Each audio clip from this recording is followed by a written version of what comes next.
It is your Classic Metal Show right here on the ClassicMetalShow.com.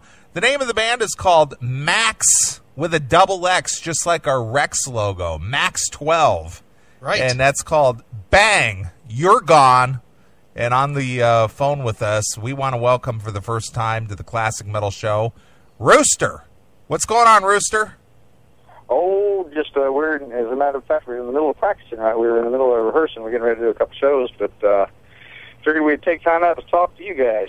Well, you ought to. I mean, we are pretty much the biggest thing that's going to happen to you in the near future. So, you know, by God, you better sketch out a little time for us. Absolutely. As a matter of fact, where y'all located at? Well, I'm in the Chicago area, and Chris is in the Cleveland, Ohio area. Okay. So that's where we'd be. Where are you? We are in San Jose, California. That's our home base. And we are currently mapping out a tour plan. We're getting quite a bit of airplay and a lot of fans in Texas of some of the places. And Texas seems to be the place that we need to go to right now. I hear Austin is really hopping. Yeah, well, hook up with 33 Love Child while you're down there. 33 Love Child. All right, I might write that down right now. Good. Okay. And that's right there in Austin? Yep, they're another band we've been promoting, an up and comer, and you know, they're trying to make their way in the world as well. All right, I wrote the name down, and I'll make sure that we pass that message on to our agents and see what they can do for us. Sure. Well, Rooster, Maxx12, a band that's fairly new to a lot of people, although you guys have been around a little bit. So why don't we start with you giving a little history about how you, Mongoose, and Samurai came to be. Well, Mongoose and I have been together for quite a while. I'd say probably about 30 years now. We were good friends with Ronnie Montrose, and several incarnations of the bands that we were in. Ronnie produced just about, I would say, probably 95% of the material that we did over the years, over the past 30 years. And we got out of the business, Mongoose and I did, we got out of the business for, I'd say about 10 years, 15 years. We just didn't have anything to do with it. Bad record deals, the whole 9 yards. I'm sure you've heard the stories. And so then about 3 years ago now, I just got the hankering to do some more writing. And I called John up and I said, hey, man, let's get together and do some more writing. And so we got together, we started writing some material. And, of course, our natural progression after that would be to call our old buddy Ronnie, get him in on it. We called him, he come over to the studio and really liked what he heard and said, hey, I want to be your executive producer on this project. I said, great, you betcha. And so that's how it kind of came about. Well, Rooster, have you ever seen Mongoose kill a cobra a la Ricky Tikki Tavi? Just so happens I have a ranch down south. I've got a couple of ranches down south, and Mongoose has been out there, and he's actually tackled wild boar barehanded. Really?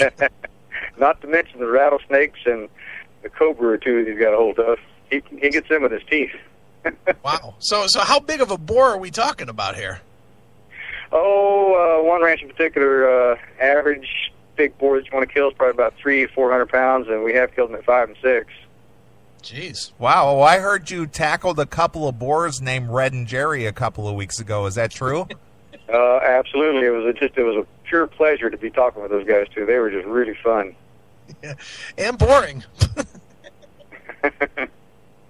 No, we like those guys. Well, Rooster, as far as what you're doing, with the band, I mean, how does it work with a new band in today's world? I mean, do you find, a record company? Do you put it out completely yourself? How does that work?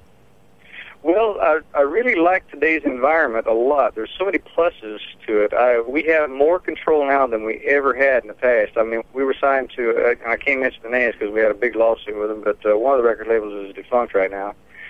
And it was just a mess. I mean, this one label in particular tied up a catalog of 350 songs of mine for probably about 10 years before I finally got them back. And today, in today's environment with the internet, with Reverb Nation, with iTunes, you can do everything yourself. And what I used to pay, I would say probably in the tens of thousands of dollars for people to do for me, which is your business manager, your press agents, your PR guys, all that stuff. It's all at your fingertips right now, and so it's just like pennies on the dollar to get out there. And who needs a record label? The only time we would say we need a record label is if we started going worldwide, and we'll need the distribution. Sure. Now, for a band like Maxx12, it's got to be difficult. I mean, certainly it's easy enough to get your music out there on the internet, but at the same time, it's difficult to get attention from people because there are so many bands that do exactly that. So what is it that Maxx12 is doing that separates you guys from, the thousands of other bands that are out there? Well, I simply think that we write good songs.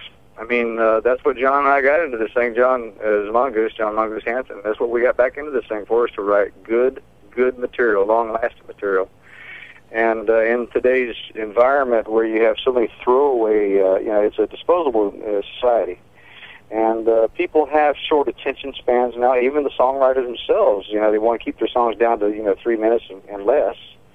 And then you have auto-tune correct, where it's just about every vocals out to be used as auto-tune correct. And we're just a raw band. We write, we just try to write really good songs that touch and mean something, that touch people and mean something.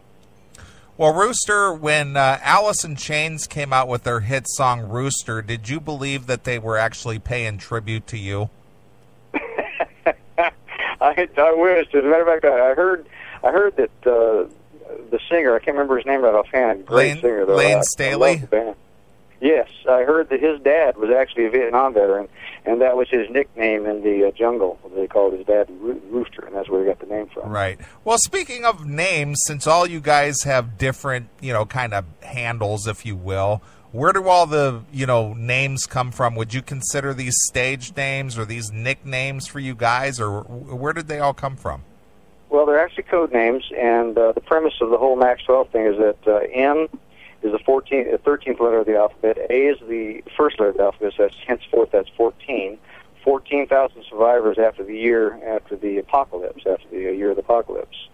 And after the scenario, just picture in your head the apocalypse where all the nuclear war heads went off all at once. Korea's after us right now, as a matter of fact.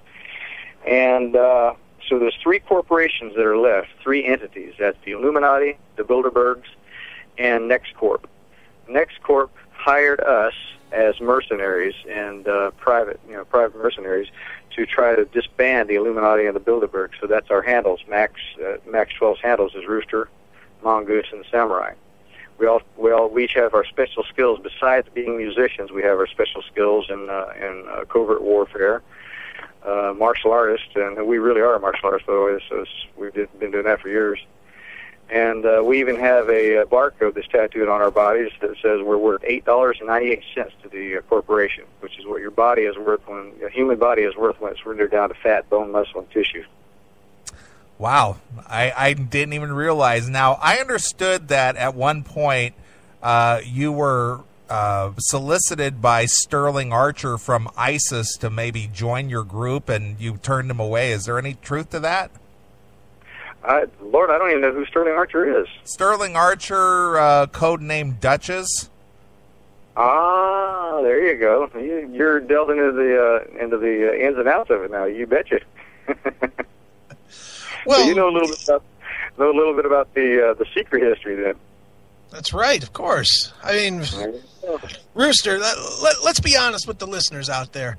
If they're not believing in, and I'm sure you see this all the time, a lot of people tell me all the time because I believe in the Illuminati and that the Bilderbergs are out there to take over and that they're controlling everything from oil to food and everything else. By me saying that, I always get told all the time that I'm a conspiracy nut and blah, blah, blah, blah, blah. Clearly, you're well aware of what's going on, correct? Absolutely. And if people do not awaken soon, they will wind up being the undead, so basically, because these people have an agenda. They have a population control agenda. That's what your New World Order is about. Have you ever heard of the Georgia Guidestones? Oh, sure. We have a song called Devil Walk that's about the Georgia Guidestones, and it says specifically right at the very top of the stones, carved in granite, it says 500 million, and that's it. Left alive in the world. Now, how do you? I mean, do you? So then, is what you're saying is that you use the band more or less to travel across the country to kind of to infiltrate different avenues of the Bilderbergs or the Illuminati? Absolutely, and one of the things that if you listen to each and every song, there's just a little piece of the puzzle in each and every one of the songs. Sure. Now, how much of the music ends up being code messages for other operatives that are out there? Very much so. I would say 100% of the music is coded for other operatives out there. So does that end up making it so that you have to continually write new music so that you can keep everybody aware of your operations? You bet. We write about a song a week. Wow. And do you put them out there every week? Well, our producers can't keep up with us. And we got a really good replacement for Ronnie Montrose because he passed last year. Sure. And we've got. Now, did he pass, or did somebody take him out to try and slow down the progression of Max12? That is up in the air. We have our theories about what happened to Ronnie. They say he killed himself, and we don't think so. So what do you think happened? Well, that would be a private conversation whenever you and I see each other face to face. Okay, that's fair. Some strange things that went. Sure. Now, Rooster, in all seriousness, I mean, to take on that kind of a responsibility of passing the message and using your music as a tool of infiltration, we'll say. Mm-hmm. Does that make you? Does that kind of almost indirectly say that you are of a higher level or of a higher placement in the global project of dismantling these groups? I would say that we are definitely targeted, and right now we're low-level targets, but if we can get this message out to enough people, we may become high-level targets overnight. You never know. Sure. Now, are you do you buy into, or do you find him as a propaganda piece, a guy like Alex Jones? I've been up in the air with Alex Jones for quite a while now. He really does spread the truth. But okay. I sometimes wonder if just a little hint of him that hasn't been paid off by somebody, and that he's spreading true information, but at such a ridiculously ludicrous level that people don't take him seriously. Sure, and I've always thought a similar thing, especially the way he targets people specifically to me. Like, I'll point to Maury Strong as one guy. Maury, certainly we all know, anybody that's got any kind of knowledge at all understands that Maury is a very high-level guy, within Bilderberg and, almost as an overseer of the Illuminati. But yes. With that in mind, don't you think that somebody like Alex Jones, or even on a lesser level, maybe somebody like a Glenn Beck, goes out there specifically to target those people so that the attention gets pulled away from those that are really pulling the strings, specifically with Monsanto or the oil manipulation? Right, and man, you hit the nail on the head when you said Monsanto. That's a corporation that, oh my goodness. I do believe so. I believe that a lot of that is a lot of time is spent on spreading disinformation to get those individuals, get the attention off of them, and therefore they can continue doing what they do. Sure. Now, Rooster, since we're talking about Monsanto, for people that don't know, that is definitely the biggest scare of them all, because it's basically letting people genetically alter our food so that we basically have to eat the poison that those subterfuge groups want us to eat. So basically, it almost will kill the population it'll let the population kill itself, don't you think? I am a firm believer in that. I really am. And, it goes to the level of even changing your DNA structure. That's how the GMOs are just absolutely geared for that, in my opinion. Sure. And now, what do you think is more harmful, the GMOs or the propaganda that is just continually spewed from television and radio? I think it's a combination of both. I think that they're working in conjunction with one another. And if you take a look at the large media outlets that we all talk about all the time, it leads right to people like Bloomberg, for instance, major players. Sure. And a guy like Bloomberg, why do you think that? And this is one, as somebody that's informed like you, I gotta ask you, why do you think a guy like Bloomberg would have policies such as his ridiculous policy on larger drinks in New York? Because clearly the fact that we're taking in so much fructose and corn syrup from those drinks would be beneficial to his overseeing plan of population reduction, no? Yep, if you think about it in simplistic terms, simple country boy terms, while the left hand's distracting you, the right hand's picking your pocket. Good point. And so whenever he does what he does, it's simply to distract you away from the real issues, the issues that his New World Order agenda is. Well, Rooster, do you believe that former Secretary of Agriculture during the Nixon administration, Earl Butz, was part of this group in any way, shape, or form, or do you think he was just a clueless, agriculturalist? I'm a real firm believer, Chris, in the fact that this has been going on well over 200 years, and probably even all the way, if you really do all the trace history, you might even trace it all the way back to the time of Christ. But I'm a very firm believer in the past 200 years that this deceit and this facade has been going on. Wow. Well, since you're, savvy to the music world and use modern technology to make your music, do you happen to insert any subliminal messages in your music, or is it all pretty much straight ahead, for people who understand what you're talking about? You betcha. I don't believe in adding subliminal messages. I really don't. The message is out there, and if somebody wants to accept that message and understand it, great. If they don't, they're going to be one of the ones left behind when the real shit hits the fan. That's right. Now, Rooster, and I don't want you to give anything away, because I certainly don't want to give away the message, but is the message that you're trying to deliver to folks like me that are, trying to, be prepared for the inevitable, does that message come in the form of lyrics, or is it in some translation of the instrumentation with the band? The lyrics mainly. If you listen to the lyrics very closely, the lyrics will tell you what's going on and what's going to pass. Sure. Now, so have you written any lyrics about the oil manipulation? Because that is one that really disturbs me. As a matter of fact, when you bring that up, we have a song called Bayou Choctaw. Do you know what the Bayou Choctaw is? I don't, but I'm dying to know. It is a strategic oil reserve placed by the government, and they got several of them along the southern seaboard. But this one in particular is placed right. It's a large oil reserve, government oil reserve for the people. It's supposed to be for the people, and it's right there in Louisiana. Mississippi too. Louisiana, Mississippi, those areas along there. And this one in particular, the Bayou Choctaw, it's been proven that there's not a single drop of oil there. It's all been sold to foreign interests. Where'd all that money go? We sure ain't got it. No, we definitely don't. Don't you think that in big part that dates all the way back to probably to the Nixon administration when he traded, when he traded all of our rights to drill for oil in our own country for T-bills with the Arabs, right? You betcha. And if you really do his trace history on it, it goes all the way back to the Civil War, Chris.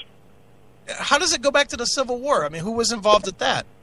Well, you take a look at where did Lincoln get the money? How did he get the money that funded that war? It goes all the way back to the Rothschilds again.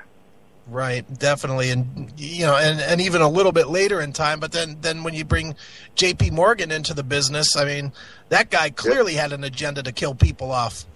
Oh, absolutely, and like I said, if the general populace doesn't believe for a second that there is a population control agenda out there, then they are just blind, absolutely blind. I mean, if you think about it in country boy terms. You got an acre of land.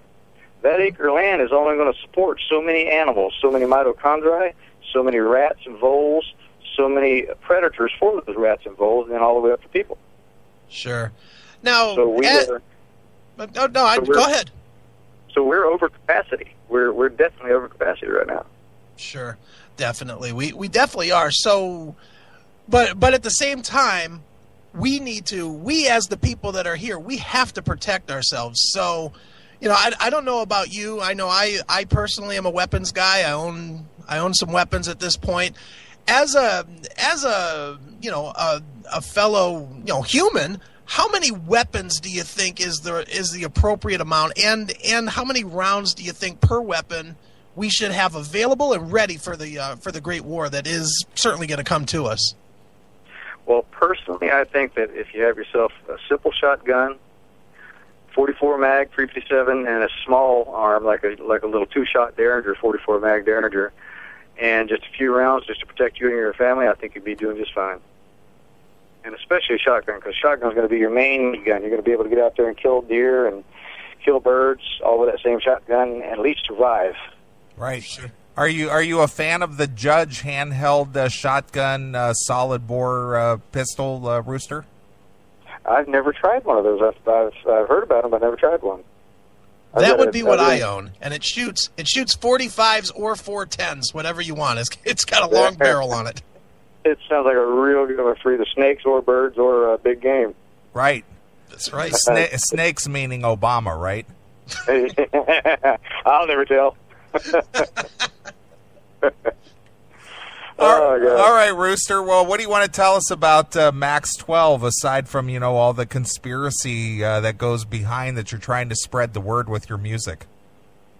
Well, the thing is now is that what I really enjoy the most is that at our age now, after we've been through all the crap we had then, we're enjoying the crap out of playing now. I can't describe to you how ecstatic we are to play live and get out in front of people. It's just really enjoyable.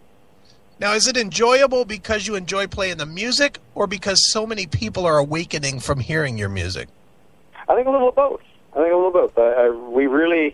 got to the point now to where our songs are well known enough to where you get the audience sing along with it. As a matter of fact, a couple of tunes like Wild Years, for instance, we've taken that to an acoustic level now to where you can really get the audience participation, and it's fun, a lot of fun. Sure. So when you play these shows, do you encounter a lot of people that just don't believe what is the truth these days, or do the people generally? Do people that come out to see a MAX12, do they come out primarily because they want to find out, how to protect themselves from, the pending doom? Well, I think they primarily come out for the music. And then once they come out for the music, then they start listening to the message. And then once they start listening to the message, then they begin to... It's kind of like back in the old days when you would see a Led Zeppelin album. And remember the Led Zeppelin album, the Led Zeppelin 3, the way it had a little turn wheel on the inside of it? Oh, yeah. Oh, I mean, that thing there, when we were kids, you would constantly find new things to see and hear in that album, and also to the graphics. And I think that's where we're at right now, is that people are first attracted to the music, then they start listening to the message, and they realize it's not all about sex, drugs, and rock and roll anymore. It's about a real message now, It's about survival. You betcha. Man, I'll tell you, Rooster, you've been an eye-opener for me tonight, and I'm glad you gave us the time to talk to you, because you do have a lot of important work ahead of you. Like I said, though, we enjoy it so much. And I really do like to see people awaken. That's one of the main things. Whether they awaken first to the music, or they awaken to the message, or a little of both, it's of no consequence. Just as long as you see their eyes opening and see that grin on their face, and go, this is what it's about. And sure. That's the most enjoyable part. Right. Now, Rooster, Rand and Ron Paul, posers or true to the cause? Oh gosh, I'm a Ron Paul and Rand Paul believer. I really am. I just hope they don't get bought out yet. I don't think they have been, but money talks. You don't think that Ron Paul maybe got bought out a little bit, and that's why he tanked his campaign? He was going to win. He was going to win, and I think that he moved over for his son myself. I really do. I think his son running in 2016. Sure. Wow, Rooster, I tell you what, as you can see, Chris and I know our shit too, and we like to spread the word here on the Classic Metal Show in any way, shape, or form we can, be it a straight-up interview like a guy like yourself, or maybe even a little more of a subliminal message to people who get where we're coming from. But it's a pleasure having a guy like you on the show.